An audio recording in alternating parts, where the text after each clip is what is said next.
What's up, everybody? Welcome to episode 91 of the Overview. I'm ChanManV, and joining me tonight is Fishstix in a different room. Yes. Yes. The same house, different room. Nice. We can't prove it's the same house, actually. We have nothing but your word. We can go on a That's tour, right. ZP. That's right. Right. And we've got No, Forehead actually, we can't do ZP that. over there. Like, what's up? A little bit bigger. Not in your room, of course. I'm also not in the same room, so yeah. Screw old rooms; they're not needed. You're just getting off a road trip, Yeah, ZP. Where are you located now, ZP? it's a mystery now, isn't it? Oh, is it? I don't yes. know. He's living with I've been me. seeing your face in more places than I'm used to. Well, that's just a funny coincidence. That's just okay. We're finding out little tidbits of details as we go. But we got a special guest tonight, first timer on the show. We've got Dogman on the show. Welcome. For those who don't know Dogman, I mean, you haven't been following obviously Overwatch for a while.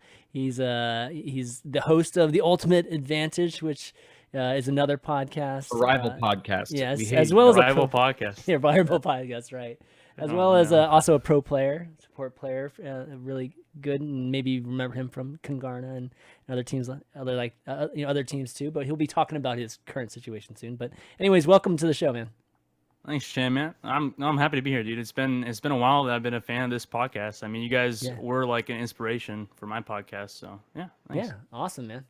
Yeah, Sweet. well, given this year of the dog, I felt like we have to have Dogman on the show. It's just like totally right, For the year of the dog, yeah, I know.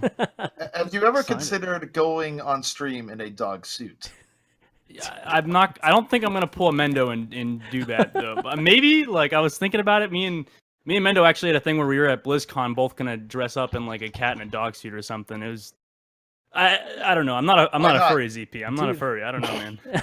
IRL You've streams, named dude. yourself You saying Dogman, IRL and you streams. didn't consider. Wait. You've named yourself Dogman, and you don't consider that people might think you're a furry. Like, No, I do, and that's why I have to deny it every time somebody brings it up. I have to say, Oh no, my I'm not a God. furry.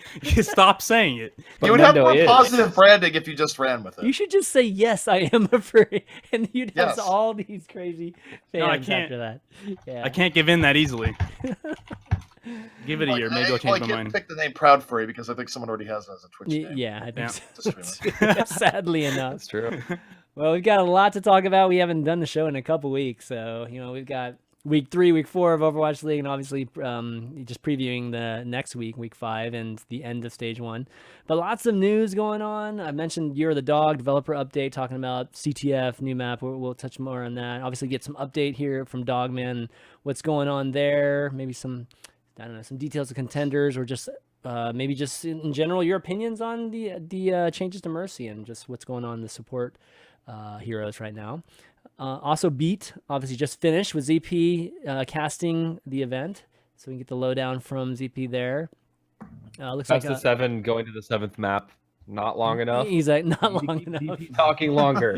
Exactly. Otherwise, bad things happen. That's right. And then we've got news from all across the board, all a bunch of different team news, as well as some social media challenges and just lots of stuff to talk about.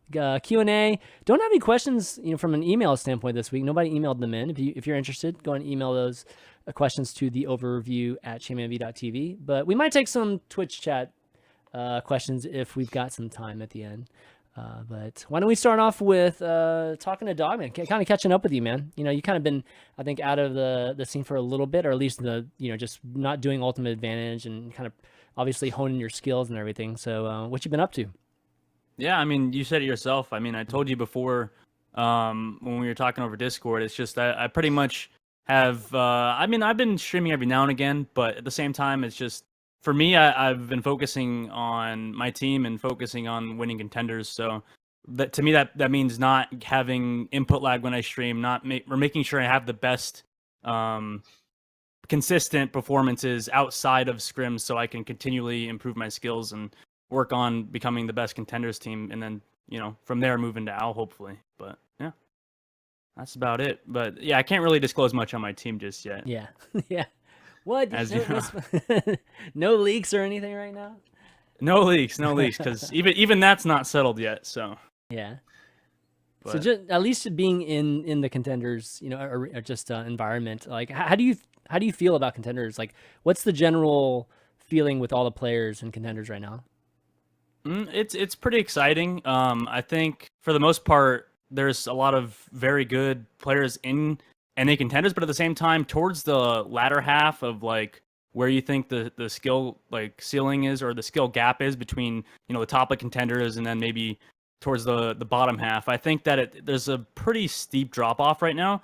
And I think a lot of people in contenders can agree that there's kind of a dry the talent pool is kind of drying up, it feels like, for NA contenders and maybe even Korean players coming over into NA contenders and competing. It just seems to be that a lot of the talent is kind of lopsided, I guess, right now.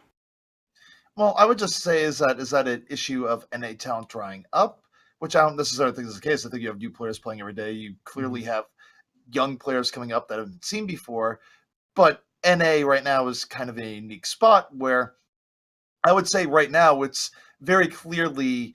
I think Contenders Korea is kind of its own standpoint, which we can touch on later. But NA Contenders is drawing top talent from both Korea and EU right now. So, is it really that you have NA talent drying up, or is it that NA talent has to compete with some of the best from EU and some of the best from Korea, where you have players like Who Are You coming over, you have players like Gray coming over. You're drawing like these top talents from regions that normally would have stayed in their own regions, and it makes NA more competitive. Yeah, I agree with that for sure. But at the same time, like for a lot of these, at least for my position, I can go on just talking about my position for support flex. If I were to like give a couple names at least in NA that I would think that are some top support flex players that maybe you guys have never heard of. Like you saw today, Crimzo. Crimzo's a very good support flex player. He looked awesome. Yeah, Crimzo is very good, and then you have obviously Rolf. You have people like Goliath, which you haven't seen since EG. He's a very good support flex. Then you have players like Hakume. Did I mention Rolf already? I mean, Rolf is already probably the top of the support flexes in the tier 2 scene from what is known. But a lot of the support flexes besides there's kind of a steep drop off between, like, let's say, who would be the last person I said on the list? Maybe like Crimzo and probably the next best support flex. So it's weird, but I mean, I guess that's still a large chunk of people that are still NA You've players. named off enough players to fill a gigantic chunk of contenders teams. At least, for the record, at least the mayhem, like half the mayhem. And this is cutting through. And for the record, this is cutting through the understandable pro player bias, where you're going to be. I think these players are shit. That might not actually be shit, but you just think they're shit because you're a pro player, and that's how you have to think when you're a pro player. So, just bearing in mind, I think you're underrating the amount of players that actually are in NA to a degree. Yeah. No, I probably am. I mean, sorry to interrupt you, ChanManV, but basically, for what you're saying, I do see, like, I had that mindset for quite a while, which is thinking that pretty much every other support flex that isn't like Rolf is pretty shit. So, like, I had that mindset for a really long time until maybe even a month ago, where I started realizing, hey, maybe these guys are like good competition, and I should probably start taking them seriously. Otherwise, I'll lose my job, right? So. How's the support in contenders? Like, are these contracts that people are signing? I mean, are they decent? I mean, enough to live on for like at least one season of OWL and waiting to be picked up, or you still think they're pretty low? No, I think short answer yes. I think for sure. I don't think I can disclose too much about them, but it's definitely sustainable. At least for the people in the academy. I don't know about below them, but I'm pretty sure Envision's doing well, and every other academy team is going to be around that level, or maybe even a little bit lower, but still sustainable. So let me ask you this, and this is sort of perspective here, because I know the scene it's a roller coaster Overwatch, right? Where it's like doom and gloom, then yay, then doom and gloom, and then yay. Obviously, when OWL came out, you sort of had the tier 2 seed just sort of screaming, going, "It's the end of the world! I'm on OWL." Find the nearest cliff and throw yourself off it, because you did have endemic words. But you're mentioning the support you're getting now. Would you say that the mood is definitely cheered up on the tier 2 scene over the last few months as people realized, wait, it's fine if you have say a team like FaZe stepping back because you have all these other new orgs and these OWL support coming in? I want to say yes, but at the same time, there's like a weird situation where the academy teams really want to build rosters of their own. So a lot of the already pre-made teams that had success weren't able to go on together into contenders. I'm pretty sure most of the tier 2 teams being picked up by academy teams aren't the same team they were before, and that's kind of a shame. But isn't that a good thing? Because if you look at the teams that were more pre-made than others going into Owl, they haven't actually done well. You have Mayhem, which is a mostly pre-made team. You have Fuel, which had one of the strongest cores going in. They've had trouble. The best teams in Owl, I mean, sure, you have some exceptions when you look at London, but overall, teams that have really surprised in Owl have generally been teams that were like thrown together mixes to it. Well, London wasn't real. I mean, London's been a mixture of two teams, so that I wouldn't even say London is one of those teams. But what's funny is like we had the impression that the pre-made teams would do super well in season 1, and it's been in the beginning. it's been completely the opposite. Yeah, so I'm just saying, I think like mixing up the teams from where they were, I think the players might be upset, but it's generally made stronger teams. Yeah, I can. What the counter argument to that, I think, would be that there's not as much investment into the contender scene, and I think that the talent pool, like we were talking about earlier, is kind of there, but at the same time, like from the inside, like from looking inside from as those teams, you want to have the team that has the best synergy and already, from my POV as a player, has the best teamwork going into season 2 of contenders. So. But I mean, I can see your point too. It's just a matter of I don't think there's as much investment into the tier 2 scene as there is Owl.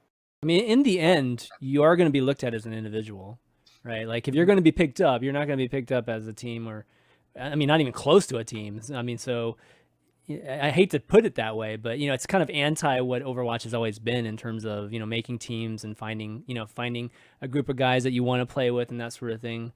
But that's the reality, right? Like only one of you guys can probably make it into the league, just statistically. So yeah, crazy.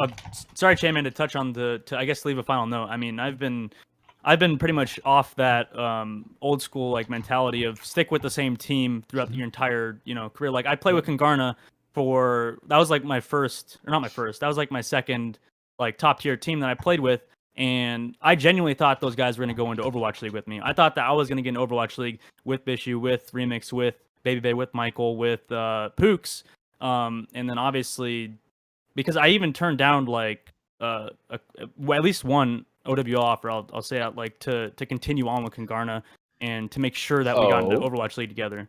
But it obviously doesn't work out that way. But that mindset has been detrimental to my progress, I think. But at the same time, I think it's worth maintaining that ideology, just like having that loyalty to your team. Yeah. I mean, I wouldn't say it's a bad thing. I mean, showing that you're a good teammate is definitely a good quality too that people want. You bring up a good question here, though, which is that going forward, do you think now players have sort of seen the label in Owl and how very few teams that were together were picked up, and the teams that were have generally had a great deal of issue. If someone walks up to you mid contenders, which is very possible, it will be in the middle of the signing window in the beginning, goes, actually, we want to put you on a team. Are you going to sit there and haggle and go, I want to bring my teammates on, or are you going to accept the contract? And you don't even have to answer for yourself. What do you think the average player response is going to be if you want to sort of take yourself out of it? I mean, yeah, obviously the average player is going to say yes. I mean, I guess it's yeah, I mean, I'm in a different circumstance. I can't say anything otherwise. The average player is going to say yeah. Okay, well, kind of moving a little, just kind of to our next point here. We've obviously had a shakeup in support, and it's still pretty recent, to be honest. I don't think we've necessarily seen what will eventually be the play rates for everything, but we have seen a significant change in terms of how much Mercy's been played and even how much Moira's been played. What's your take on all this? Like, where do you think Mercy's playable now, if she's even playable, and where do you see some of the other supports being played? I mean, to start off, Mercy's still relatively playable, I think. Not obviously not to the degree where she was before, being played every map. I mean, besides, you could say maybe like Control Center on Lejong. I think you could probably throw in, a Moira Lucio back then. But pretty much she's only viable on maps where Pharah Mercy is still viable. Like Control Center Garden. Maybe you could still run her on Night Market when you want to play like outside and just play like a Poke comp. But for the most part, it's a lot of Zen Lucio, it seems, or Lucio Moira, or even Moira Zen on like first point defenses or something like that. So you're saying you have 3 supports that work together interchangeably? You don't have one support just outright dominating the meta? Yeah, Oh I my mean, goodness, it's that's like a the revelation. it's crazy. This is incredible. Of course, we did see a little, quite a bit of that at the Invitational, but good lord, this is healthy for the game, isn't it? Yeah, because I mean, before this, I think to even touch on like a meta that was passed was the Lucio meta, right?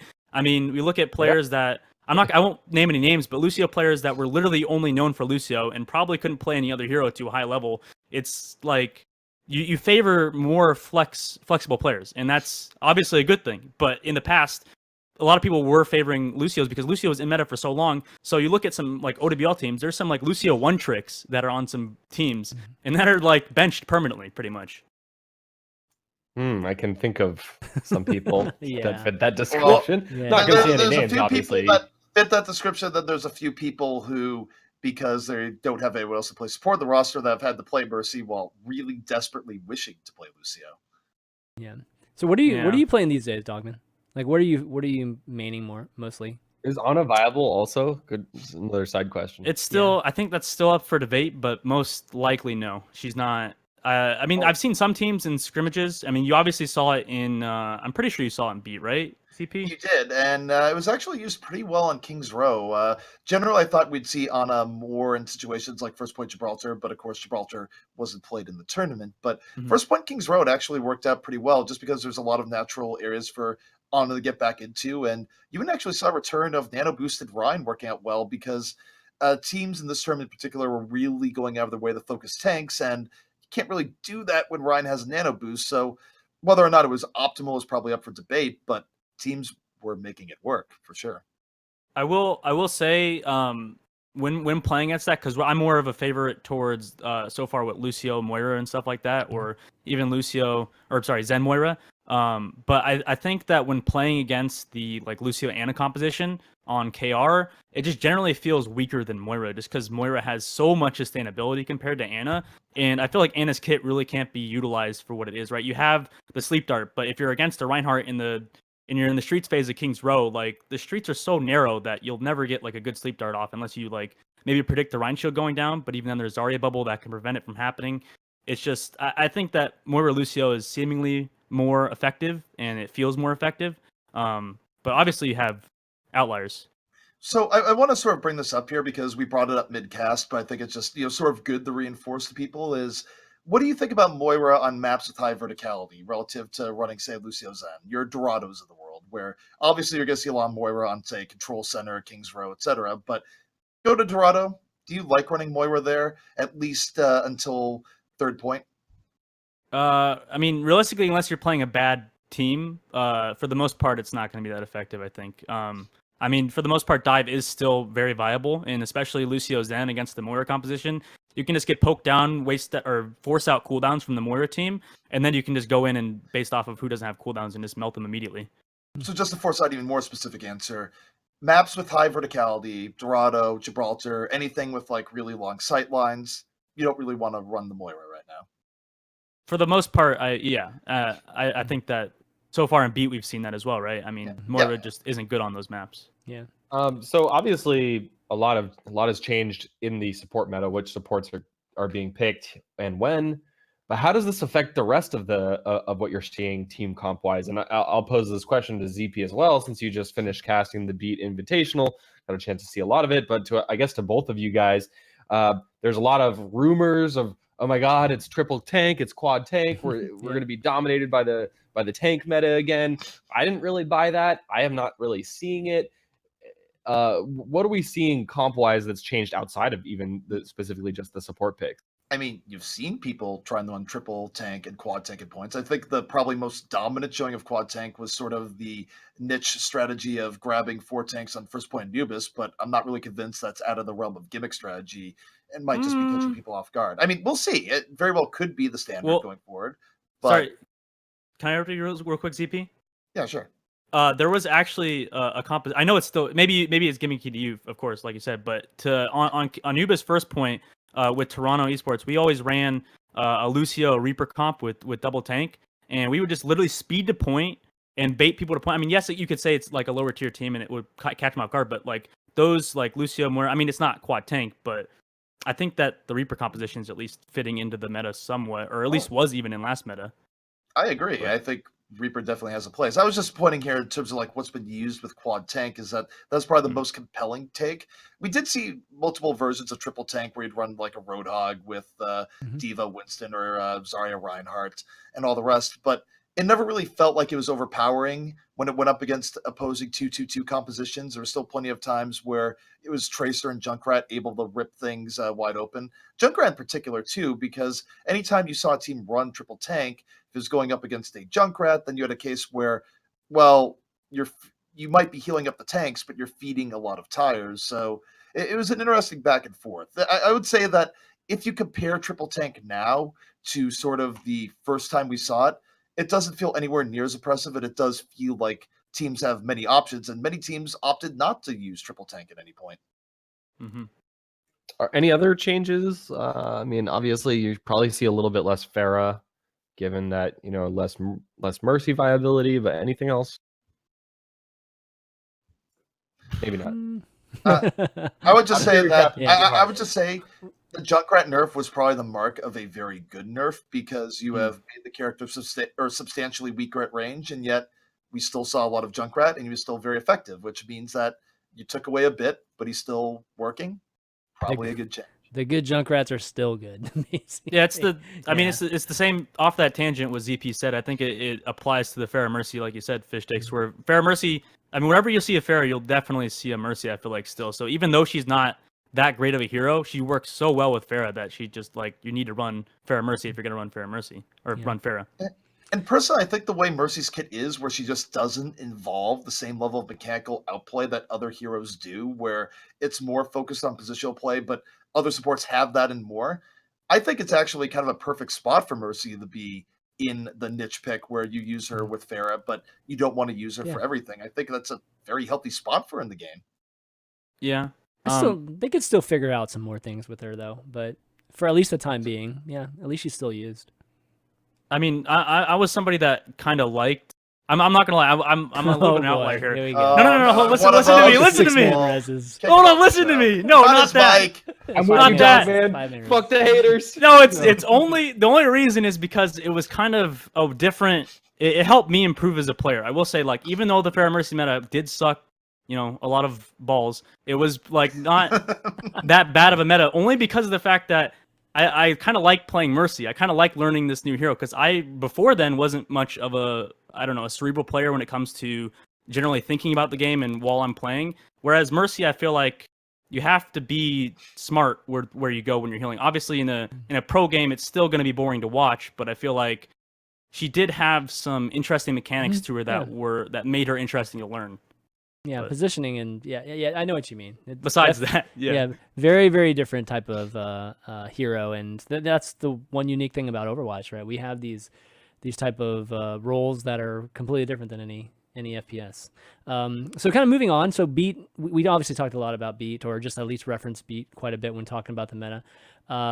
Just kind of covering it, given that it just ended. Everybody, ZP, Dogman, Fishstix, any surprises, anything that really stood out to you about the tournament? Zachary is good. Yeah. I know that sounds brutal, but it's also very complimentary of him. He used to be very not good with Renegades. He was probably the player I'd point to most going, I don't know what's going on. But the change of scenery for him being out of a Detroit team house has done him wonders, and he played very well for the Fusion. Well done, Zachary. Yeah, I think Zach's a player that's made the transition over to Tracer very well. He's he was traditionally a Genji player and didn't really have too much outside of that, besides maybe Doomfist. But I think it's a lot like like you could point out if you point out Zachary, I think you could point out Jaru too. I think Jaru's made the transition from being a Genji player, and yes, he was a good player. But he also had to make pretty much an entire like role change because it's hit scan. It's not. I mean, yes, it's a different type of hit scan. It more relies off your movement. But I think Jaru and specifically Zachary, like you pointed out, are pretty decent players, but kind of fall off towards the later end of series. As a Zen player, like if you to tap on that point, I guess, is that when you're playing a good Tracer player, they usually don't fall off or kind of change up their strategies toward the end of series. But I feel like a player like Zachary is good and strong at the beginning, but once you kill him a couple times, he kind of starts to screw up his movement, and it's a little bit easier to understand, I feel like. But that's kind of more like specific. So in the end, it was Fusion University taking the tournament. Spoilers, sorry, should have said that before. Fusion University took it over Envision, but ZP, this was an insanely close set. Went to the 7th map in a best of 7, casting marathon for you and Jason Kaplan. Envision looked better than I was personally expecting. I think you guys mentioned it as well in the cast. Talk about that grand finals and like if maybe there are some other teams that stood out to you during the tournament.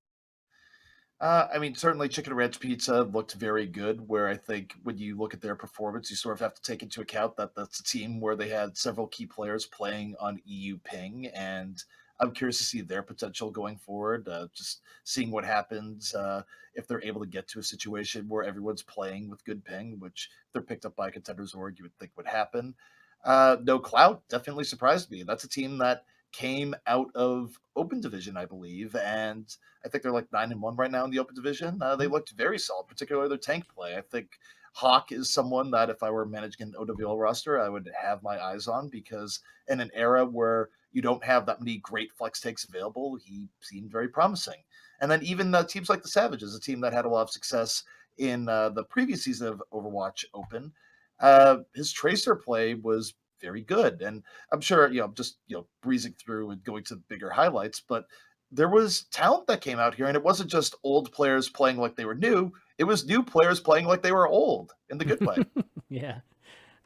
Okay. Well, definitely It looks like a lot of, new talent going to, or at least starting to get some recognition, or, these kind of tournaments are really important for that sort of thing. So it's good that we're able to, see some more beats, and hopefully we'll be able to continue it. We have another tournament that we talked about like last time with Nuki, and which was the Pit tournament, and that's going to be concluding tomorrow with those guys, Nuki's team versus Angry Titans, and that's going to be at let's see, 1 p.m. Eastern. So yeah, I think that's right. Yeah, Check that out. Some more EU Overwatch if you guys are curious about it. And since we're kind of talking about two of the non-OWL, non-contenders, non-open division tournaments, I would just say, look, there's actually third-party tournaments still. Yeah. Obviously, contenders is going to get going pretty soon here, so that might not be the case in the near future. Who knows? But it's worth mentioning for sure that we've got 2 substantial third-party tournaments. You've got OWL Wednesday through Saturday, but then like the rest of the days, you've got plenty more to watch. This is important. This is definitely important for the ecosystem. So that's why we cover it on the show. We spend like a good amount of time, which we have already. But kind of moving on into the developer update, we had Jeff Kaplan, obviously in another great YouTube CP video. probably hasn't seen this yet. Yeah. Oh yeah, I actually have not seen it. Yeah. Oh, I mean, we can explain did it get released while it was mid-cast, or is it? Yeah, it was pretty much. No, it was like 2 hours ago. It was an odd. Yeah, I absolutely have not seen it, and I have a viable excuse. Yeah. I mean, it's just basically talking about the new event. So they're having the lunar event again, and this year it's the Year of the Dog. The big thing that came out of it was, obviously we have some skins like usual, all that good stuff. But CTF is back like it was last year when they introduced Capture the Flag on Lunar. But they basically added it to like Lijiang. It was like, these like beginning of the spawn areas, right? They just added that little area to each of the maps. And then they made like the flag, in that kind of area that they, at least what generally is like the initial area for, some of those, the control maps that we had. This time, though, they actually they created a map that's in Thailand dedicated to Capture the Flag, which means that it's going to be designed much better for Capture the Flag, because the other ones were, it's just more of like, okay, let's throw this format on top of what we currently have, and let's just see what happens, So they're doing that, for one, and then secondly, they're creating a competitive mode for it for 4 weeks. So that's pretty interesting. They did that for Lucio Ball too, right? So it's not like they haven't done this kind of thing in the past. But, Capture the Flag is pretty different than Lucio Ball. Capture the Flag is definitely a format that we've seen competitively in FPS before. So. Is ChanManV right? Have we seen Capture the Flag in a competitive FPS? Never. It's never happened. No. I don't know what nostalgia I'm thinking of as I call your name. Yeah. My reaction was when Jeff Kaplan was talking is like, new map set in Thailand. It's totally beautiful, and it's made specifically for CTF. Yeah, I know. Oh, don't get me wrong. What ZP is referring to is both ZP and I played Tribes. I played Tribes 1, he played Tribes 2, but we both played those games for like 10 years of our lives. So that game was entirely CTF. I love CTF as a game mode. I just don't know if Overwatch is the right game for it. That said, they did mention that they've made a couple of changes. Big You can't changes, blink yeah. or leap or wraith walk or any ability that has mobility or invulnerability aspects to it. You can't do that when you have the flag. So that's a pretty substantial change. There's also an overtime mechanic. I hope it's good, but like I literally would have been like way more excited about a new deathmatch map than this personally. Yeah, I mean, I definitely support. I mean, I think the lunar event is supposed to be the CTF event now. Like so. Maybe they're just making this more of an annual thing, and I don't know. I like to see Overwatch played in different ways. So deathmatch, I think they've been obviously pushing for the last half year or so, and now we get to see CTF. Who knows? Like with these new changes. Before it was just like Winston's would just be amazing, and like we'd see. Just tracers or what was it? It was like Sombra, right? Like they would just like literally teleport out of there, right? With the flag. I forget what it was, but we would see definitely heroes abusing all their mobility mobility abilities. So now that they can't do that, who knows what it's going to look like? It's going to be pretty different than what it was before. It'll be interesting to see. But all right. Well, anyways, let's kind of get to all these news that we have here for the last 2 weeks. Starting like 20 items. I in our know script, exactly. by the way. We didn't get to Yeah. OWL yet, so we got to move. Yeah. All right. So starting off Profit's kind of like pretty old at this point, but want to get y'all's thoughts on the whole Profit thing, flipping off the camera. I'm sure everybody's seen it in the Overwatch League at this point, or Overwatch community at this point. Man, that kid's got a long finger, man. First off, but what do you think? Do you think the penalty? That's the first thing that comes to mind. It's like, That's the do you I biggest know thing he's I'm saying. He's a flipping tall off, guy. but he's got such a long finger. He could be a wizard. Look, Well, anyways, his penalty, which was I think he got fined $2,000 for that. I think it was only 1K, wasn't it? Was it 1K? It was 1K. No, it was 1K. Yeah, Sorry. XC It was was 1K. 2K. Yeah. Totally. I was thinking something. Yeah, so 1K, no suspension or anything like that. So basically just kind of like a slap on the wrist. 1K is a lot of money, but it's still a slap on the wrist compared to something like that, XQC went through. So did the penalty fit the crime here? What do you guys think? Yep.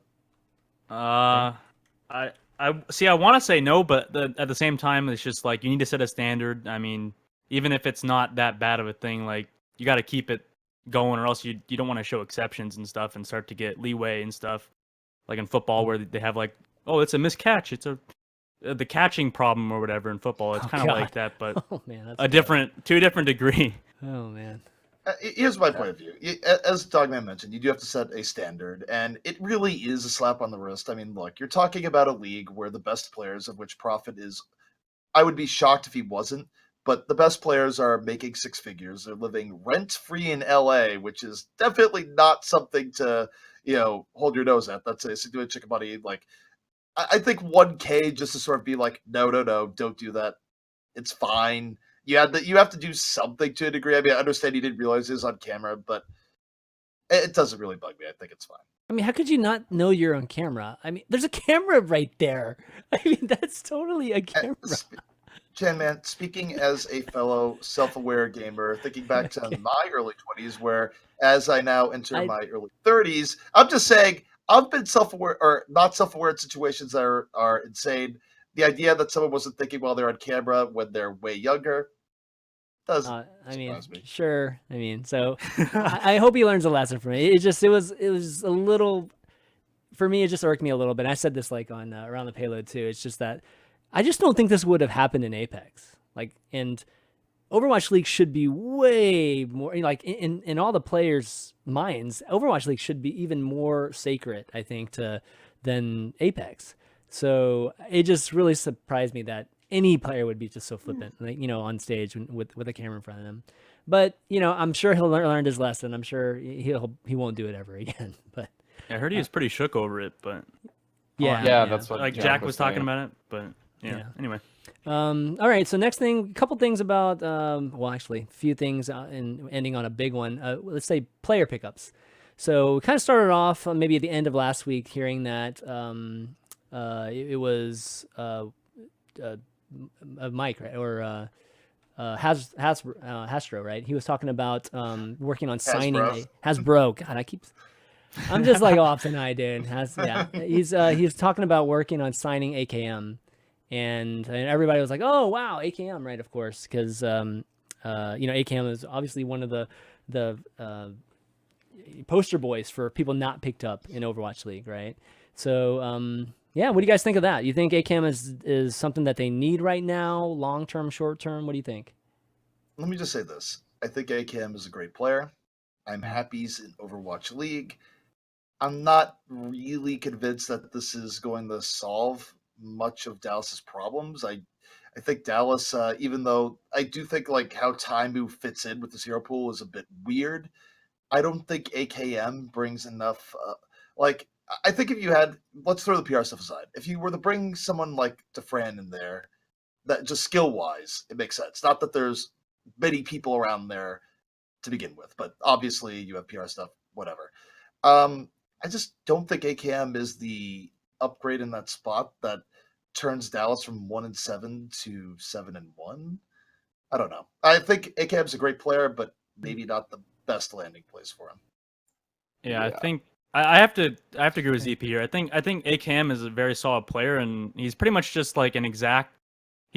I feel like he's more of a toned down version of Taimu a little bit. Like he's just kind of the same person, and I think besides a soldier, what else? I mean, his McCree's pretty good, but his soldier is like definitely godlike. But besides that, like there's not much room to. I feel like on other heroes, there's not much room to improve and to really expand out. He's kind of, to me, a soldier like specialist. Yeah. Ben, what do you think? I mean, echoing the exact same sentiments. If you're playing AKM, it means that either Taimu or Effect are sitting, right? Yes. I mean, AKM, I think he's actually underrated on the projectile role too. So who knows? Maybe he's been practicing for a Genji or a Pharah. But even in that case, then Siegel's sitting. So it's just like, it seems like there's so much crossover in AKM's comfort zone and the comfort zone of every other DPS player on their team. Like if they picked up I would have been happier about like a Doomfist specialist being picked up or something off kilter like that potentially. We've talked about it on the show. I think what they're really missing, in my opinion, is more of the off tank specialist role. So what does this mean? Taimu's going to be playing even more Roadhog, just relegated to that type of thing. But no, like Mickey's been playing Roadhog like all the time recently. I just don't know what they're going for. This is an incredibly flexible roster, and they're going to continue to be flexible. A lot of their players can play a lot of different roles, but what the hell are they specializing in moving forward? I would have much preferred to see off-tank specialist or even a main tank specialist. I think would have helped them a lot more. All right, so let's talk about. Well, go ahead. Ben's right. I was just going to say Ben's right. Is that tanking has been their weak point? I mean, obviously XQC has the entire thing, but the bottom line is he's not available to play. And I don't really think Coco has been impressing too much, whether it be on his Winston, certainly on his Orisa. It's been lukewarm, and Mickey's problems have been well documented. Dallas needs better tanking. AKM's not a tank. I do want to add on that real quick before we move to the next topic. I think that this is kind of a shill out to one of my teammates that I played with recently, which was Kraken Lacken. I think he'd be the perfect player, like you were saying, for an off-tank player, just to give a name out there, to throw somebody that should, directly give an improvement. I think he's pretty much the exact player that they would need, because I think Mickey's Roadhog is mediocre, and I think comparatively to Kraken Lacken, his style is a lot more passive in comparison to Kraken Lacken that you saw today. Which was great, by the way, when Diva's playstyle was hold right click, protect people. What do you do to hold the back line? It hasn't worked out for Mickey now that your Diva needs to pick moments to blow people the hell up. Yeah. Wait, I actually have a question that I don't know if any of you guys know the answer to. I certainly don't. Does this mid-season signing period allow for player transfers from team to team? Because if it does, then we might see some. Yeah, there's going to be trades, and trades are possible. It's going to be in the form of a trade. Okay, all of this might make sense then. because we might see some shifts in who's playing on the team. The problem is, though, Ben, is I mean, we'll see how things work out, but I haven't heard any rumors or scuttlebutt of actual trades happening yet. I mean, I'm sure something will happen, but the issue is that when teams are sort of shopping out for trades, the players that have been getting shopped are generally players that teams look at and go, and then they look at contenders and go, oh yeah, like there's much more interest from teams in looking at the unpicked up talent than picking up talent that other teams are trying to get rid of, because there's very few instances where a team has a great player, but they don't have a use for that great player. Yeah, I mean, I totally agree with that, and it's probably cheaper to actually pick from contenders. I don't know how the negotiating would go there, but somebody who's already got a contract in season 1 of OWL is probably going to be more expensive than picking somebody off of contenders. So I guess one last question in terms of this whole Dallas thing. Like, who's making the decisions on all these things then, right? Like, I feel like a bunch of these things are PR related, like XCC just being one, one pickup that a lot of people were wondering about. And then now, we're seeing AKM here too, which, like you guys said, there's a lot of overlap with AKM. Well, so, I can toss in on that, ChanManV. I actually, before Overwatch League started, I did try out for a position on their team for a developmental position, but which was removed later on. And it's mainly from what I could see, it's like a mixture of Kai and the team making the decisions.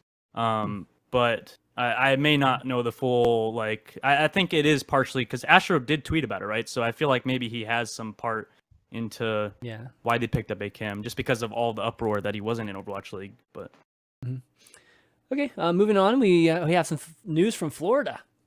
So Florida ended up picking up Zappis, which, again, like I was on Around the Payload, and everybody on Around the Payload agreed that Zappis would be a great pickup for Florida. So I think that was a great pickup for them. What do you guys think? Why did you agree on that? Because, okay, here's the thing. I think Zappis is a great player. Yeah. I think Florida needs bench depth, but Florida's strongest looking position is already at Flex Tank and Manitin. Florida has so many holes that you go. We're going to play everything, though. Yeah, right? but Zappis can play. Yeah, Zappis. I don't think it's that easy. I really don't think it's that easy to say that, though. I mean, I'm just saying, if Zappis joined Fuel, it would make a lot more sense than Zappis joining. I don't disagree with that. Yeah. I mean, I just think, Florida needs a lot of pieces. So sure, a good step is, I think, is Zappis. I don't think it's bad, but I just think it's sort of the first pickup. That's sort of like, yeah. Okay, so could they have used AKM? Could they have used AKM instead of basically if they swapped both teams swapped players? To a degree, yes. I know. Yeah. Zappis is a great player, by the way. He should be an OWL, just to make that part clear. It's just I'm not sure it's the right fit for. For Florida, it's still not bad. They need depth. Whatever. I mean, yeah. When the last OWL roster signings were announced, the biggest names that I was shocked did not get signed were Adam, Fact Fiction, Zappis, in my opinion. Those maybe like throw Davin on the list too. At least, sorry, I'm only thinking about Western players, but yeah, he's like, in my opinion, one of the top 3 players that should have been in Overwatch League that wasn't. So it makes perfect sense. I think he can help this team because he's so flexible. I wouldn't be surprised if you see him on DPS. I mean, he can really play anything. So that's true. Okay, and then I think the big news that was released today, and our old friend Slasher ended up getting a just a piece on ESPN, which was actually surprising too. Was that Geguri is joining the Shanghai Dragons? At least sources say that. It hasn't been confirmed yet, just from the team itself. But herself and 3 others are going to be joining the Shanghai Dragon, which the Shanghai Dragons need a lot of help. So, definitely picking up players, 3 Korean players in particular, I think is definitely some news that I think a lot of fans are happy about. But Geguri, of course, is the focus of all this because she's the first female that's going to be joining in the OWL. And there's been a lot of talk. I mean, there's been these rumblings for the last couple of days because she was on stream saying that she was going to join a foreign team, and she was actually talking about today saying she's been saying that for like a month now, that she's going to be joining a foreign team. So why is everybody making such a big deal now? Clearly we're all making a big deal because it's the OWL. I mean, that's the reason, right? So, I think that first and foremost, we're talking about her. I know everybody's like has a problem with putting so much pressure on her, but it's news, guys. Like we have to talk about Geguri joining OWL. It's a big deal. So, those of you that might not know her, she made news a long time ago. Obviously, for a lot of people thought she was, she was God, what was she accused of originally? Just she was accused or by something. aimbotting of salty aimbotting, dudes. that's what it was. Yeah. Aimbotting Salty and dudes who are getting lasered down. right. basically. So and then she had the whole like televised, like live play where she actually proved to everybody that it was her. She's a great Zarya player. I think we all know it's like documented how great of a Zarya player she is.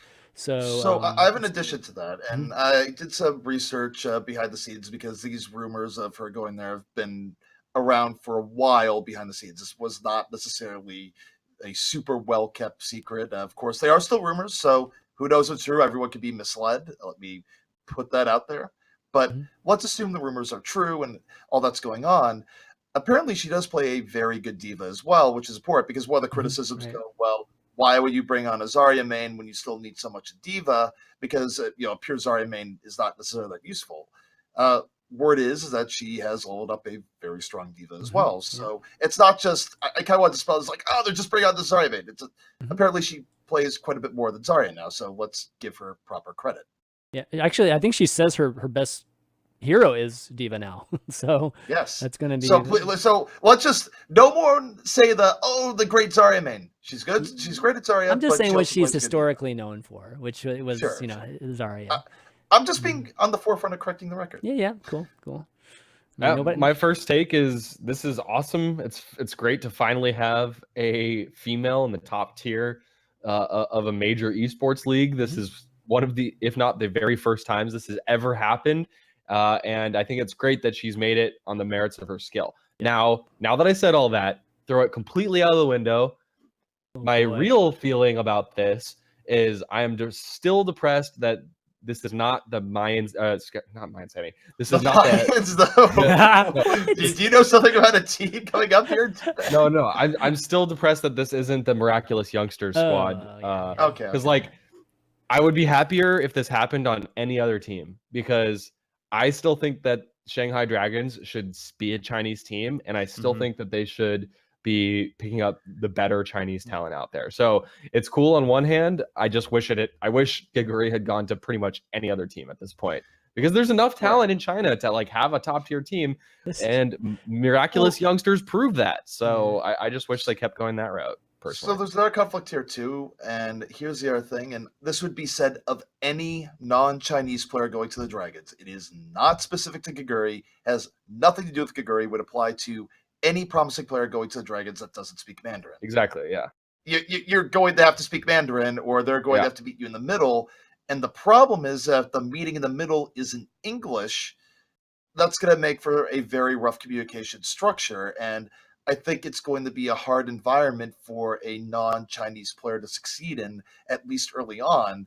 And whatever the coaching staff is doing there is going to have to take every possible measure to bridge the language barrier, because that's going to be intense to deal with early on. Well, she's not the only Korean player. I mean, there's going to be other Korean players too, so it's going to be okay. But you're still fixing, you're still mixed up to where you're going to have to, unless you don't have enough players to run an all Korean squad on the Dragons yet, as far as we know. I don't think they can. I think they were capped from picking up another full 6. And obviously, if you want to run new players, you can't run all Chinese players. So you're going to have intermixing of comms somewhere. Yeah. And that's a rough go mid-season. Do we know any other esports teams? I know one of my friends that's pretty involved in the Korean scene says that there's been teams that are Chinese and Korean mixed teams in the esports scene, but how successful have they really been in other esports? So do we know any outstanding names that have been successful in other esport titles? I mean, I don't know. I don't know. I can't recall any League of Legends teams or anything like that. That's been hugely split like that. But anyways, to kind of round out just who those other Korean players are, Fearless and Ada are going to be joining her, and then there's an unknown fourth Chinese player that's going to be added to the Shanghai Dragon. Sources say, guys. So exciting news, and it's going to be good. And the common theme between all of these pickups or potential pickups that we talked about are, I wish they would have been on a different team. It's like, what's going on here? It's kind of funny how all these moves are being made. Right players, wrong places. Exactly. Perhaps is the motto for some of this. Speaking of picking up players, Philly actually offered up an interesting type of event in terms of looking for their next player that they want to pick up, and they're holding.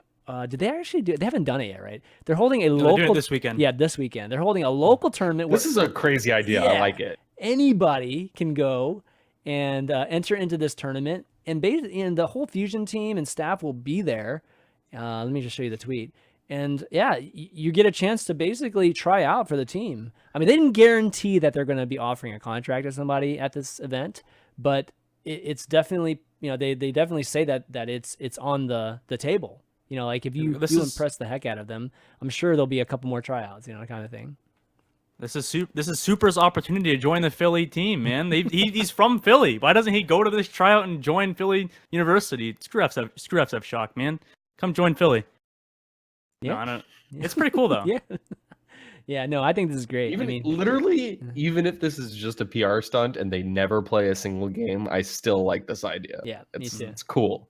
Me too. I mean, they have Zerg on their team too, right? On Philly University, right? I think so. Mainly known for Widow players. So I mean, they can, depending on how long, because he's 14, right? So if they're probably looking at another really young player, so realistically, they don't have to be that good. And this is kind of like the first take on molding a player into a professional player, right? Throughout like a long time period. So it'll be like a long-term project kind of to look at.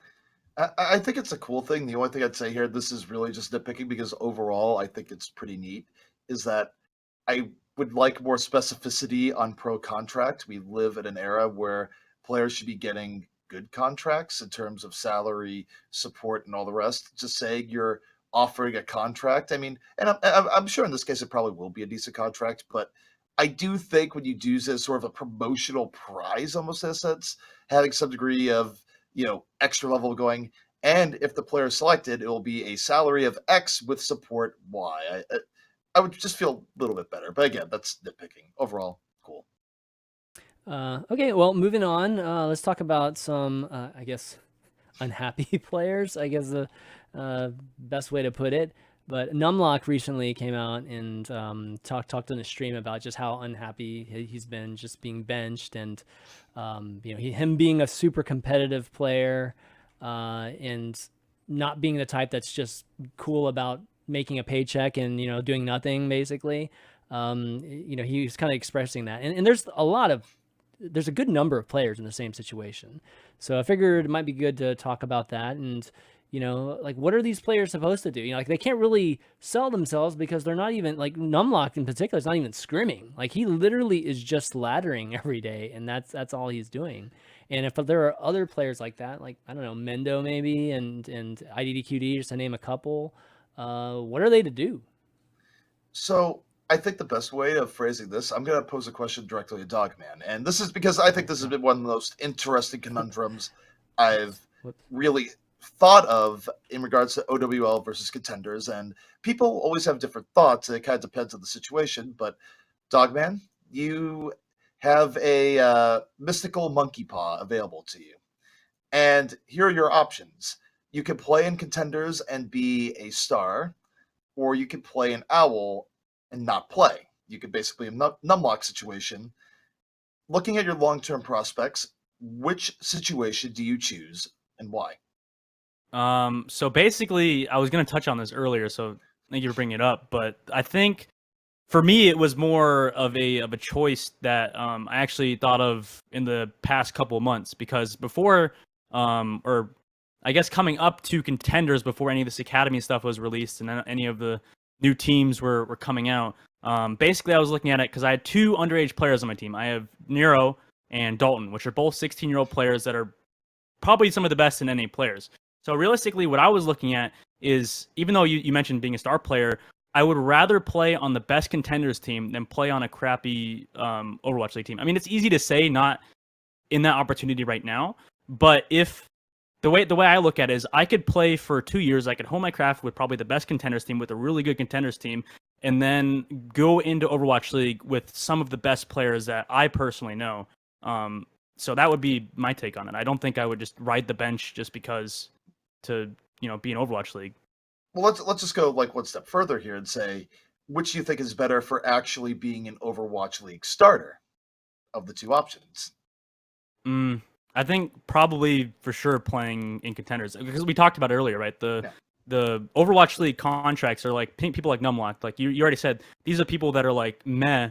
Realistically, I mean, not to crap on Numlock's skill. No, I mean it's fair. Numlock has had an up and down career, but he's never been a guy where it's like, holy shit, the best tank in the game, or like in that conversation. He's sort of been like treading water. So I mean, it's fair. Well, right, and if he was in contenders, like we were talking about, if he was in contenders and playing on the best, because I think he is one of the best, or would be one of the best main tank players in the West if he was to move into contenders. Because realistically, like we were talking about earlier, the talent pool is kind of drying up, whereas somebody like Numlock has a lot of experience and has that mechanical ability and has still a lot of a promise, in my opinion.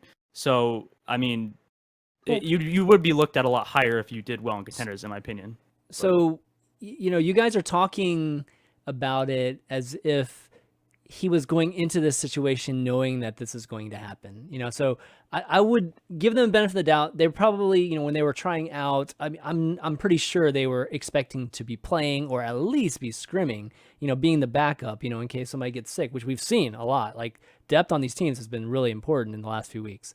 So being in a position where, oh, no, you just can't help us. So you're just going to be literally doing nothing for us and just sitting there on the bench, and you can't go to contenders. Like, so at this point, they're kind of in purgatory. They're like, what can they even do? Like, I will say you are correct, ChanManV, but it's also a reality of professional sports. There's your Brian Scalabrinis of the NBA who literally get brought in only garbage time, and the only reason why they get to come in garbage time is because they play a more physical sport where there's a much higher risk of injury if you overexert yourself. Yeah, but Brian Scalabrine at least practices with the team, and he plays probably on the second team. That like whatever, right? It doesn't even sound like Numlock's even getting a chance to do that.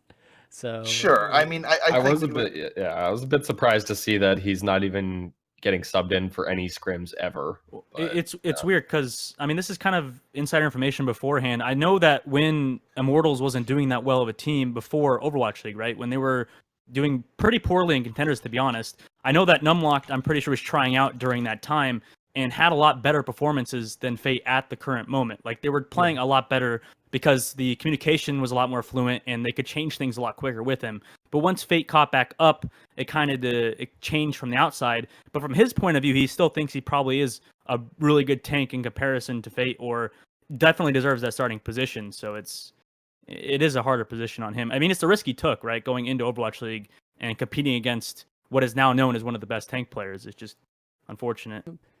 I mean, so this brings the question to, are the 12-man rosters too big then? I mean, this is going to continue happening. We're going to see, because the teams right now, it's starting to become, I mean, this might be an early type of trend, but we are seeing them stabilize. Like they're not doing, these kind of crazy what Dallas was doing for a while. And, we're just seeing a bunch of switch ups, like definitely between matches, and maybe down the road in the long run where things are just fluid, it might get there. But in the short term, they're sticking to like 6-man maybe 7, maybe 8, and that's it. Right. So if you have a 12-man roster, you got 4 people that probably aren't playing. Well, okay, I'm just going to say don't punish teams that do good swapping because you have teams that sign players that they either shouldn't have signed or don't have a good use for. That's silly. I think bigger rosters are fine. I think eventually it'd be good if we lived it. Like, I do think here's one thing you need is that if you want to encourage teams to sign a full 12 when, ideally budget gets to a point of these teams where they can do it, is that running in-house scrims with your roster of 12 would potentially be very, very good in terms of practice and drilling. But one thing you have to do there, and this is kind of an ugly word to players, but you also need to give teams the ability to cut players midseason. So if suddenly you have a situation where you have 12 players at the start of the season, using a good amount of them for basically a practice squad, but then you see a situation where you want to sign a player from contenders, you can cut your weakest player and bring on the best one. maybe you still have to pay their salary. That's fine, but you should be able to cut a player to make roster room so you can do that. Because I actually think the fact that once you hit the cap, that's it, actually discourages you from hitting the cap, because then you can't actually sign someone if the opportunity would arise. Right. Yeah, I think you're right about that. And I will say, for the record, player rights and whatnot, if you cut a player, you still have to pay a salary. So there is an opportunity cost.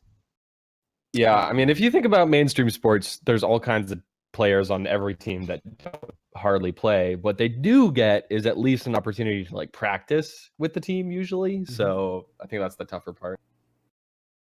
Okay, well, moving on, maybe it's a little bit more fun thing that was actually kind of went viral social media wise, and it came from one of the OWL teams. The San Francisco Shock actually posted a Baby Bay challenge, which was basically a picture of Baby Bay.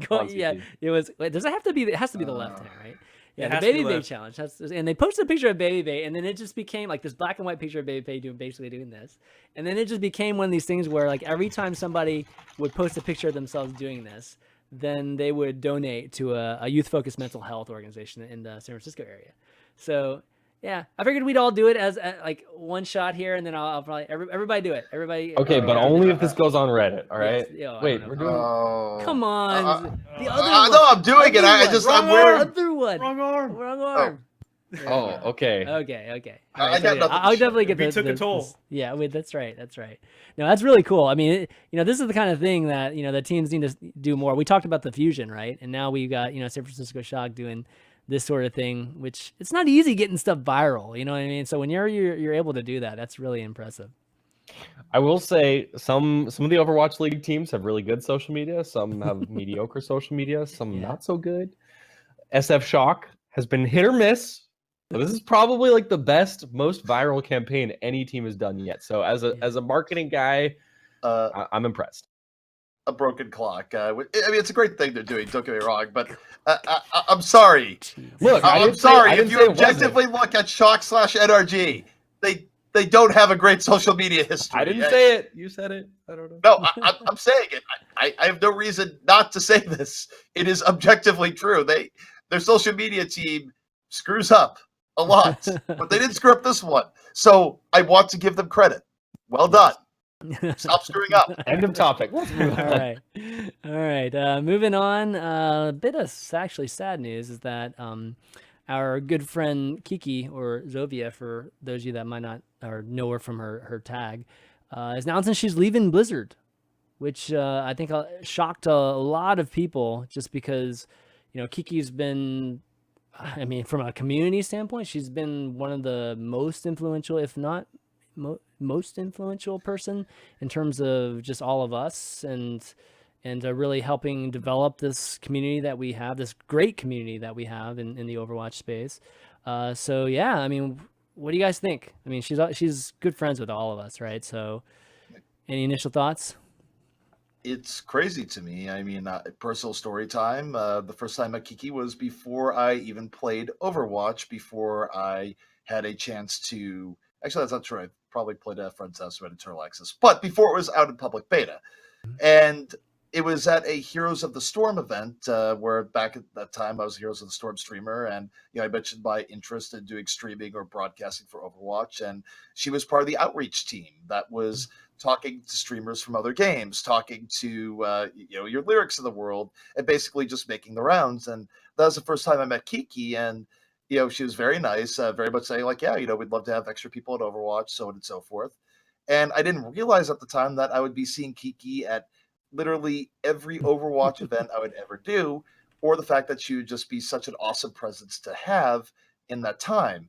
So for someone like that has basically been there for me, where, at any Overwatch League I've ever done, it's really surreal to realize that going into the future, I'm not going to see her just show up at the various different Overwatch events, so that she is moving on. It's actually crazy, and I don't think it's entirely processed yet, but I think the game as a whole is definitely going to miss her. And I don't think she's very easily replaceable or really replaceable at all with what she did, all the people she knew, and all the contacts she grew over time. You're going to need 3 or 4 people to even sort of approximate what Kiki did as a one-woman job. Yeah, absolutely. You can't overstate. You absolutely cannot overstate how influential and important to Overwatch's esports community Kiki has been. She's been there since day one. She's one of the most responsive people I've ever worked with. You send her a message, you get a response back within minutes, most of the time, almost all the time. She's really close friends with every player, every caster, all of us here, and she's going to be really deeply missed. It was a huge shock to hear that she's going to be leaving the team, and it's also just for personal reasons. She's going to be taking some time off. She's not really looking for another job in esports, at least not anytime soon. So yeah, it's a sad thing for us, especially this group here. We've all had a lot of personal one-on-one FaceTime with her and throughout the last 2 years. So yeah, we'll be missing you, Kiki. That's for sure. Yeah, I mean, I haven't had too much contact with her, just to cap it off. But from what I have talked to her, and when she has helped me out behind the scenes when I was playing contenders with Kongarna, she does so much stuff for Blizzard with Overwatch. I mean, you guys mentioned yourself, but she actually is, I don't know how much micromanaging she does. She just controls everything at the same time. And like you said, she responds in minutes. So, I mean, I was surprised with how much contact I got with her and how much work that I could potentially have gotten with her. So, I mean, she's a very awesome person, and it's going to be hard to fill her role, I think.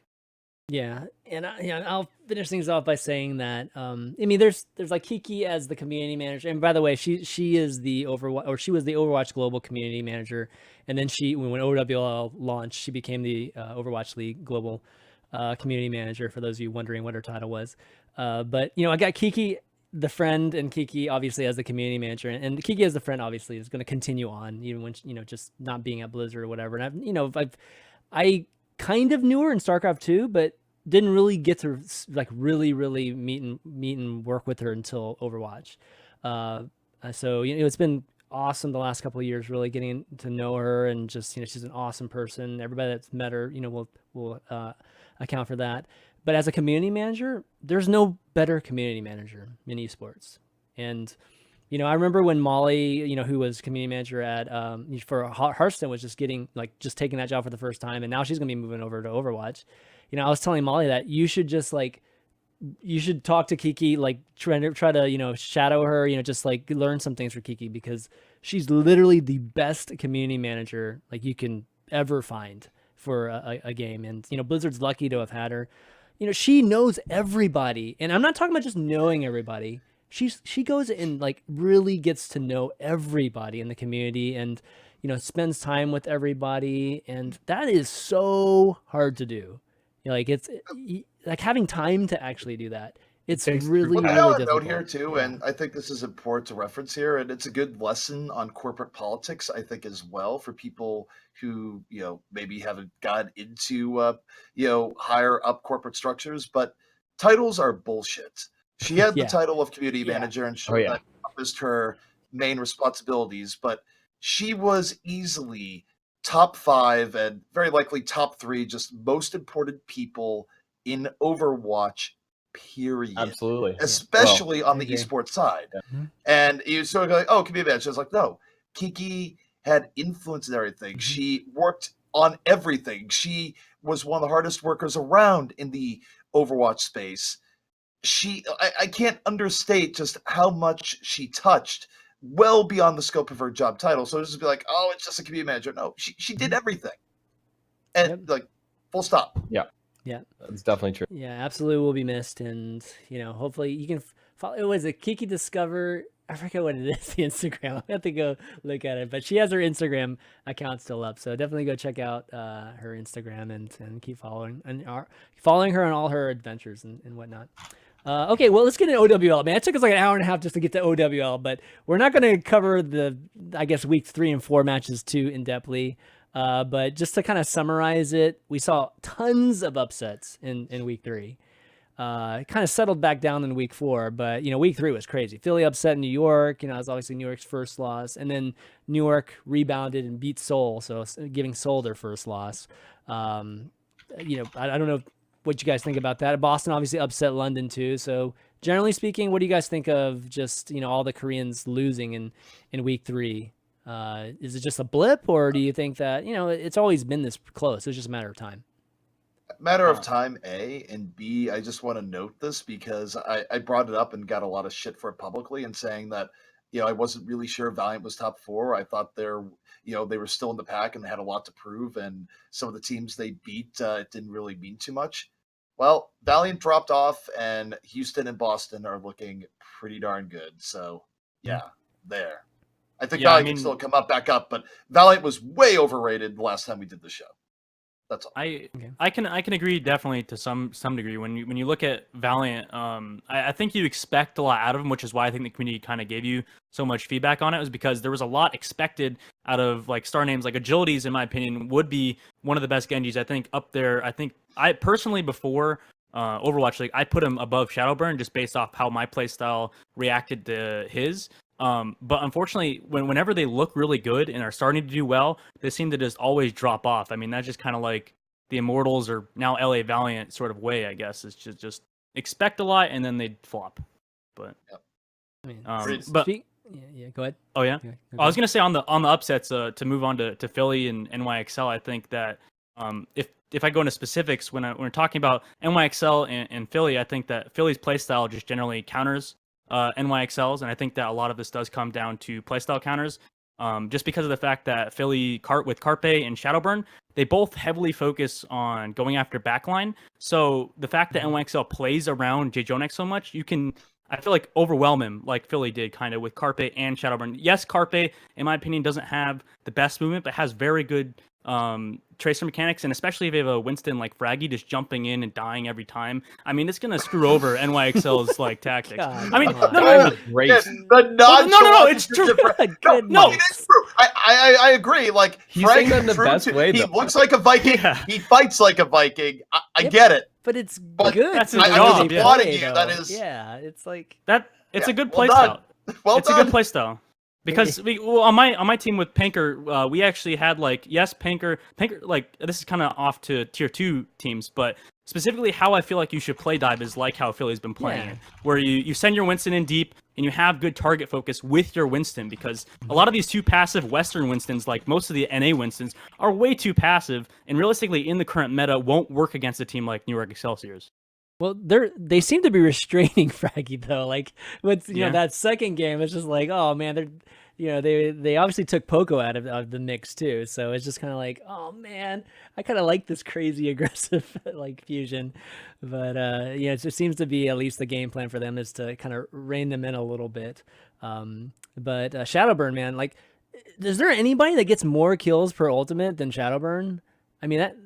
It's kind of pretty amazing watching him play Genji, and we've said that forever now, but it just keeps coming back up. Poco on Diva ? But I love watching Shadowburn play. Oh, I don't know. my I feel like God. Shadowburn's general mechanics are really good with the shurikens. Yeah.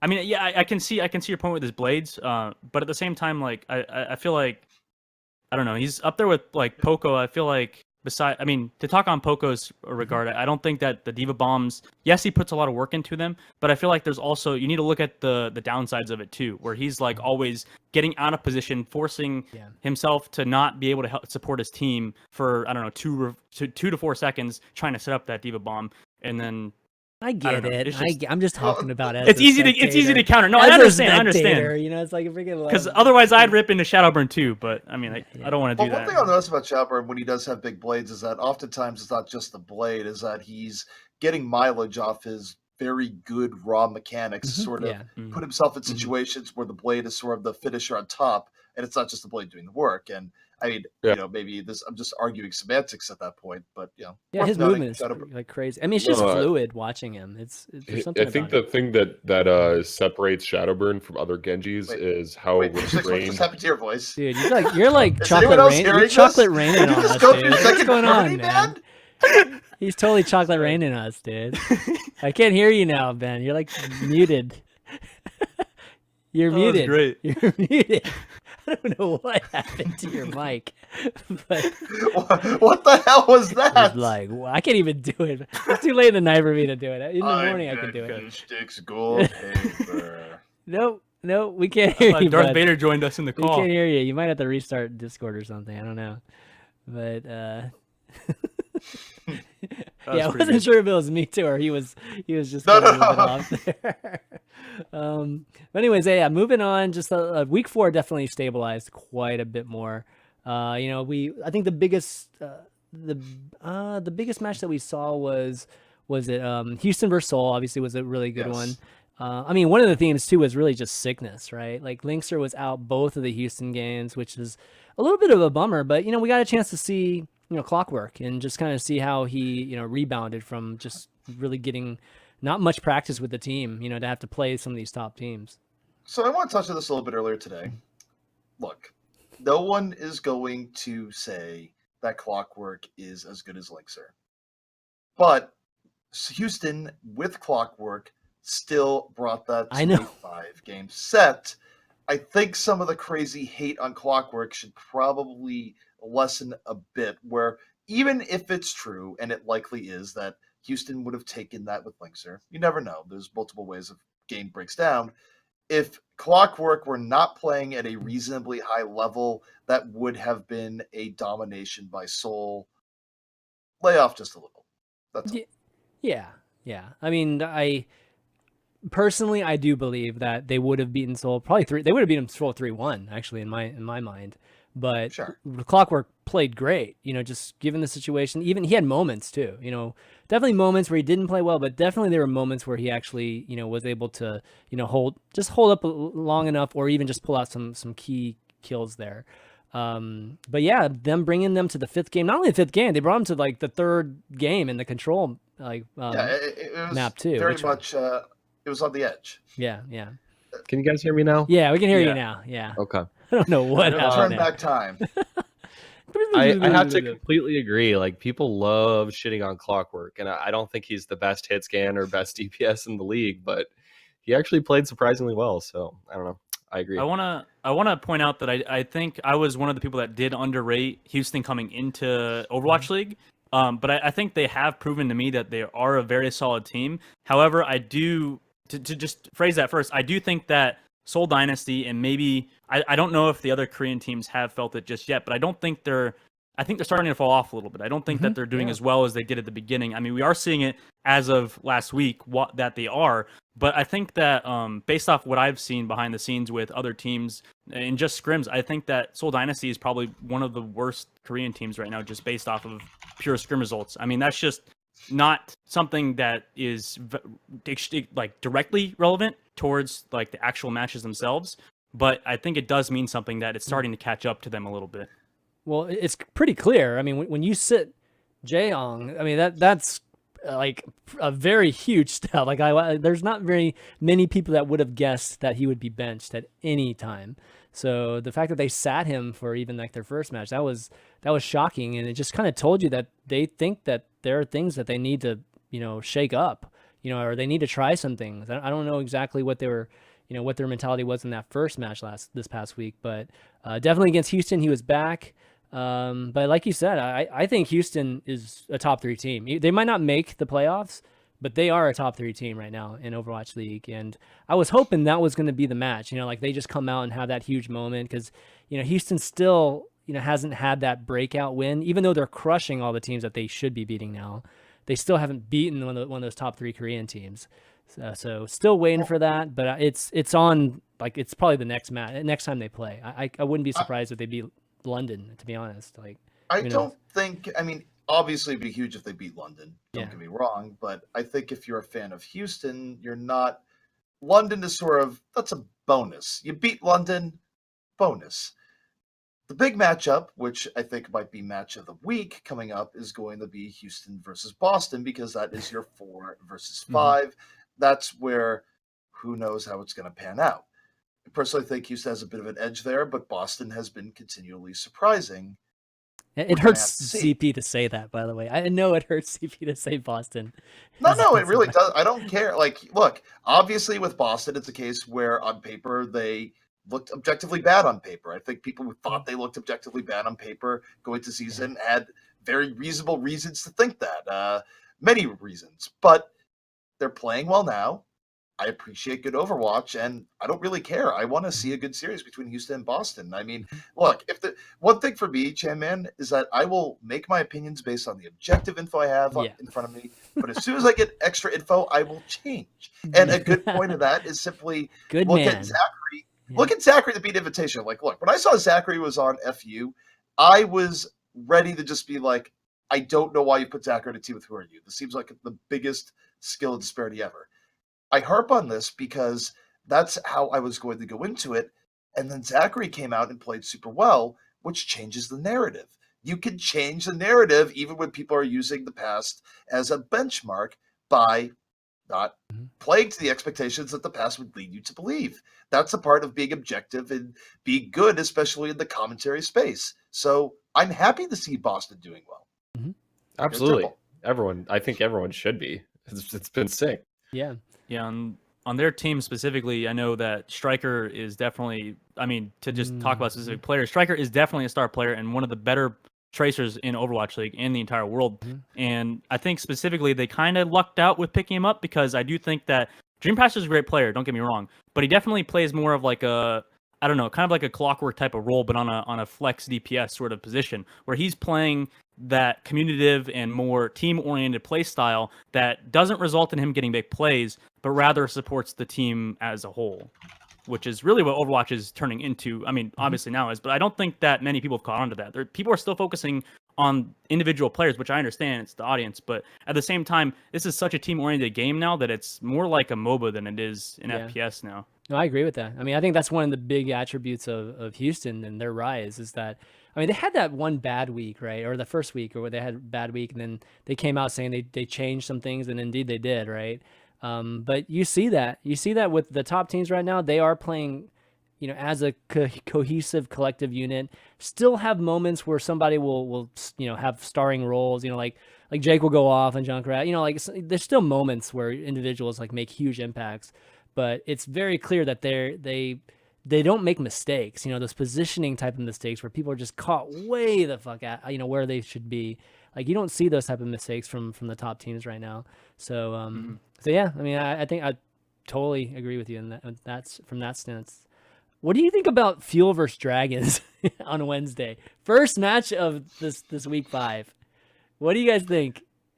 I think it's gonna be the biggest meme ever if Fuel loses to Dragons. I think this is a case where Dragons, of course, have had a very rough start to the season. They've hit cult hero status of please Dragons win. Fuel has, because of all the hype going into them, they haven't quite hit that level of sympathy. So I think the public is going to be very against Fuel here and be collectively losing their goddamn minds if Dragons goes up a map, especially if it happens at the beginning. It's going to be hilarious if it happens. It very well could happen with Dragons showing signs of life in recent times. I know, they've been playing better recently. They really have. Yeah.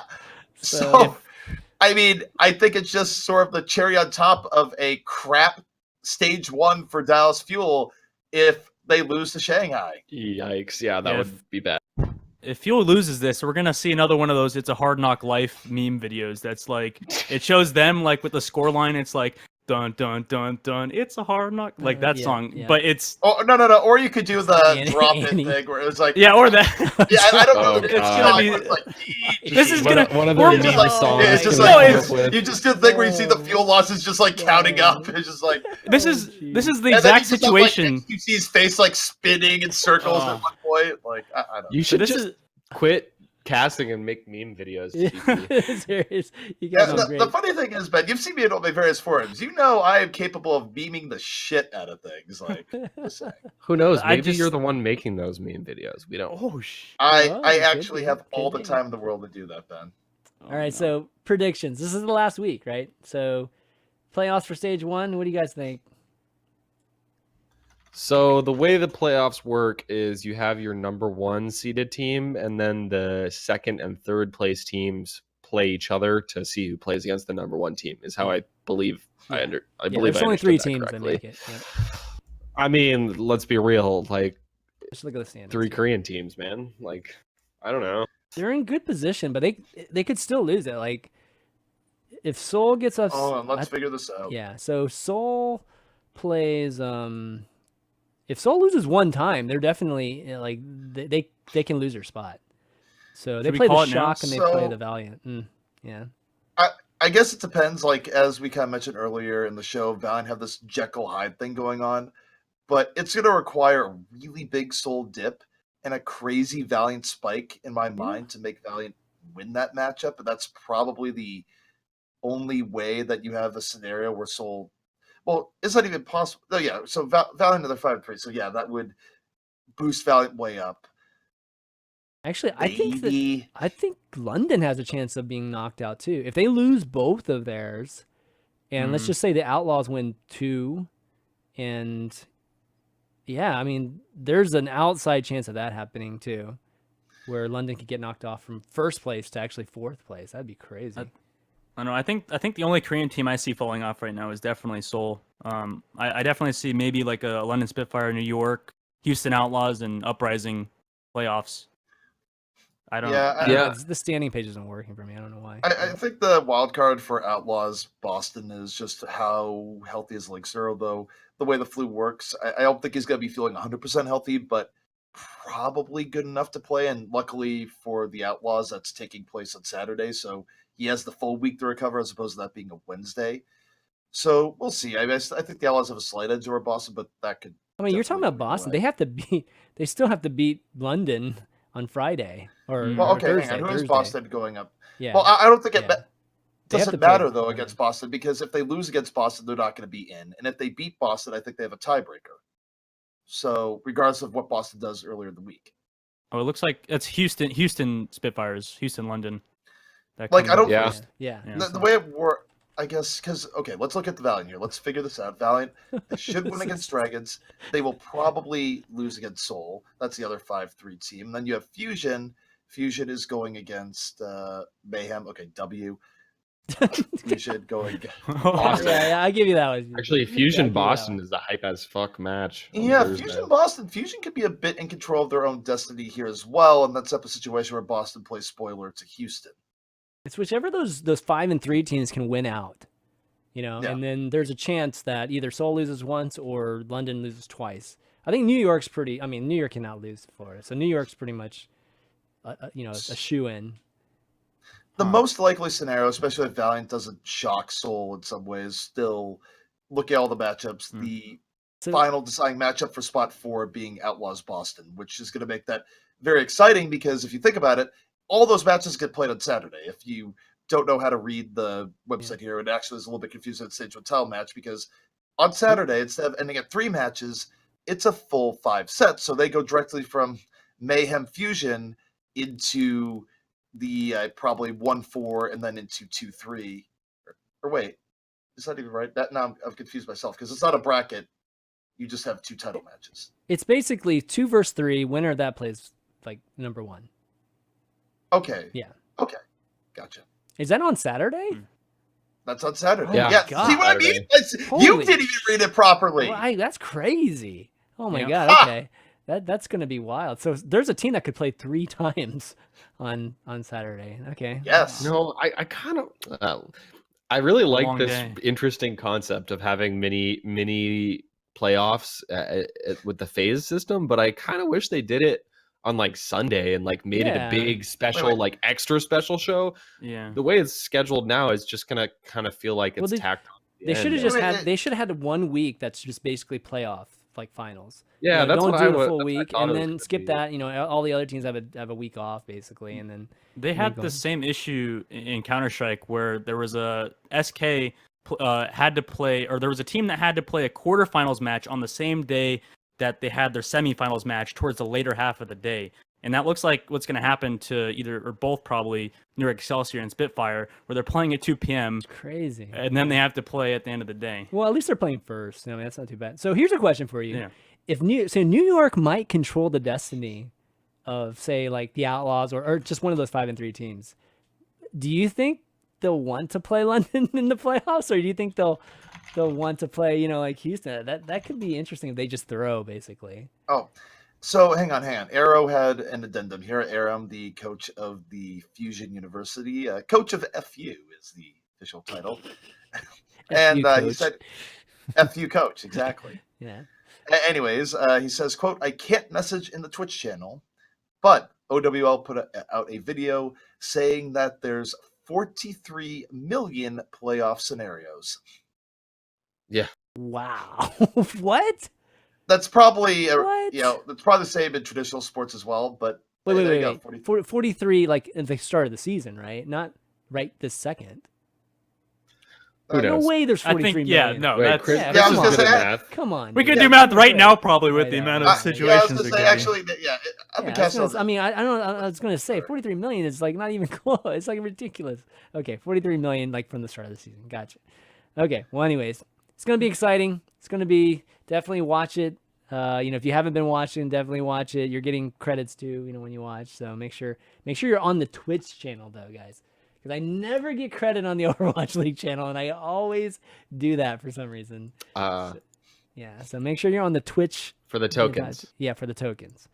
And but it's going to be a photo finish, and so the winner of the playoffs gets 125,000, right? Second get anything? It's winner take all. Is It's that the 100. It's 100K and then 25K for second. deal? Oh, Hang on, 25. we have right? an Pretty big update. drop off, yeah. We have an update to quick maths here. Also God. coming from Fusion, this time from Elk saying, "quote If you're counting all possible map wins God. and losses Oh, man. and draw scenarios, it's not unreasonable for that many options." Okay. Okay. Oh, All right. All right. I'm Okay. too tired to even I am make too, sense man. of I think we're gonna have to call Time this to wrap show the very soon. Yeah. All right. Well, we've actually gone pretty long, so why don't we wrap up? It's been a great episode, Dogman. A lot of fun Thanks having for you having on, me. man. Yeah, it's been This is great. great. Should have you on again sometime. But you want to do some shout outs before you take off? I don't really have too many shout outs besides to my teammates in Toronto, which was Nero, Dalton, Moth, Panker, what is it? I can't Kraken Lacken. I can't believe I forgot him. I literally just shouted him out earlier in How the do game. you forget that name? I don't know, man. He actually had to change it to Kraken, I'm pretty sure. So he's still in the mix of rebranding Now or he's just a sea something. monster. Okay. Now he's just a sea monster. But they're all of my former teammates are, I'm pretty sure, going to be in contenders, like you saw on Over.gg released an article about it. So I'm pretty excited for contenders coming up. But yeah, shout out to you, Chan, man. Thanks for having me on the show, man. I've been a fan for a long time, so I'm glad to finally be on. Yeah, get that ultimate advantage back up, dude. Oh no! There's don't never bring enough it up. podcasts. It's on. Come on. There's it's never on. enough It's trying to be podcasts, a dude. freaking player. Leave it on hiatus. Yeah. We'll see. ZP, shout outs. What? Follow on Twitter. There's I a don't know. video My that you did. God, I saw a dude. video with you in it on There is the a Outlaws video. channel. Yeah, you should check it out. Like, it's been a long day. I don't want Green to. wall, I spent the green entire wall, day bros, shilling about green Soylent. wall. I spent the entire day shilling about Soylent. You might be like, yeah, let me shill all these other things. My brain is fried right now. But yeah, Mhm. there's a cool Fair video I did enough. for Outlaws. You can check it out. Follow my Twitter. Follow Ben, because I don't know. Oh my Twitter. god, that was the most half-assed. Jesus. I know it was. It's on Oh purpose. my God. It is Where's on Hex? purpose. Why is he need him. doing outlaw videos? Ben, any shout outs? Make sure to tune in tomorrow morning for the Overwatch Pit finals. It's Yes. EU teams. Go watch that. It's the last week of the phase, so make sure that you go watch the grand finals of this phase 1 of Overwatch League. Very soon, phase 2 is coming, which means Mercy Nerf will be in the next season of Overwatch League, which is pretty cool and fun. And most importantly, if they somehow rebuff her, if somehow there's insanity in Blizzard, No they way. can't put the rebuffed Mercy back in until stage 3. Oh, there you go. Yeah. Nice. Chop, chop. Shit. My shadow is just as bad as ZP's. Goddamn. All right, that's it. At least I was Wow. intentionally being bad. You don't even have Wow. an excuse. Okay, let me make up for the rest. I'll thank the three of you guys for doing the show tonight. Everybody for watching, staying up late with us. and just all the folks that always support the show. You can find the VODs at youtube.com/ChanManV. Find us on iTunes and Google Play, at SoundCloud SoundCloud.com/ChanManV as always. And if you like the show, leave us a 5-star review because it really helps when people are looking up Overwatch podcasts when they're trying to find awesome podcasts. And I think that's going to be it, guys, for this week. Hopefully, I don't know. We'll see if we're back next week or not. But if we're not, then we'll see you when we see you.